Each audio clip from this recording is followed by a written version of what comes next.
குரங்கு, அணில், காகம் வழிபட்ட தலம், வாலீஸ்வரர் கோயில் சிறப்புகள். ஆன்மீக அன்பர்களுக்கு வணக்கம்.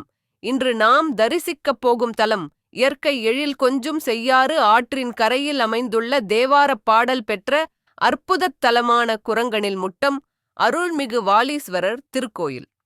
இந்த தலத்தின் பேரிலேயே ஒரு சுவாரஸ்யமான புராணக் கதை ஒளிந்திருக்கிறது. தல வரலாறு. ஏன் இந்த பெயர்?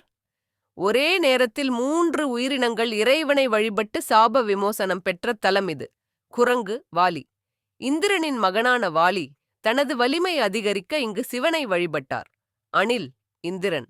சாபம் காரணமாக அணில் உருவம் பெற்ற இந்திரன் இங்கு வந்து இறைவனைத் தொழுது சாபம் நீங்கப் பெற்றார். முட்டம், காகம், யமன். யமதர்மன் காகம் உருவம் எடுத்து இங்குள்ள தீர்த்தத்தில் நீராடி இறைவனை வணங்கி அருள் பெற்றார். இந்த 3 பெயர்களும் இணைந்துதான் குரங்கு அணில் முட்டம் என்று அழைக்கப்படுகிறது. கோயிலின் வியக்கத்தக்க சிறப்புகள். கொய்யா மலர்நாதர். வாலி சிவனை வழிபட்ட போது கைகளால் மலர்களை பறிக்காமல், கொய்யாமல், மரத்தை உலுக்கி விழுந்த மலர்களைக் கொண்டே பூஜை செய்தாராம். அதனால் சுவாமிக்கு கொய்யா மலர்நாதர் என்ற அழகான பெயரும் உண்டு. மேற்கு பார்த்த ஈசன் இங்கு வாலீஸ்வரர் சுயம்பு லிங்கமாக மேற்கு நோக்கி எழுந்தருளியுள்ளார். இது மிகவும் அபூர்வமான அமைப்பு.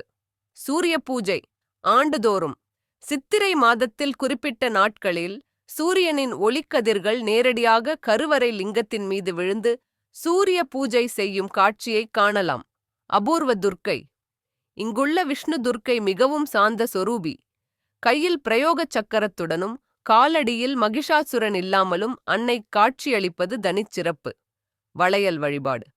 இத்தல அம்பிகை இறையார் வளையம்மைக்கு வளையல்கள் அணிவித்து வேண்டிக் கொண்டால் புத்திர பாக்கியம் கிடைக்கும் என்பதும் கர்ப்பிணிகளுக்கு சுகப்பிரசவம் ஆகும் என்பதும் பக்தர்களின் அசைக்க முடியாத நம்பிக்கை. பிரார்த்தனை பலன்கள். சனிதோஷம் உள்ளவர்கள் இங்குள்ள ஈசனை வணங்கினால் பாதிப்புகள் குறையும். கல்வியில் சிறந்து விளங்கவும் ஞானம் பெறவும் ஞான சம்பந்தரால் பாடப்பட்ட இத்தலத்திற்கு வருவது சிறப்பு. பாவ விமோசனம் தேடுபவர்களுக்கு இத்தலம் ஒரு சிறந்த பரிகாரத்தலம். அமைவிடம் செய்யாறு, காஞ்சிபுரம். சாலையில் மாமண்டூர் அருகே குரங்கணில் முட்டம் கிராமத்தில் இக்கோயில் அமைந்துள்ளது. நேரம் காலை 7 மணி முதல் 9 மணி வரை, மாலை 5 மணி முதல் 7 மணி வரை. பழமையும் பெருமையும் வாய்ந்த இந்த தலத்திற்கு ஒரு முறை சென்று அந்த வாலீஸ்வரரின் அருளைப் பெற்று வாருங்கள்.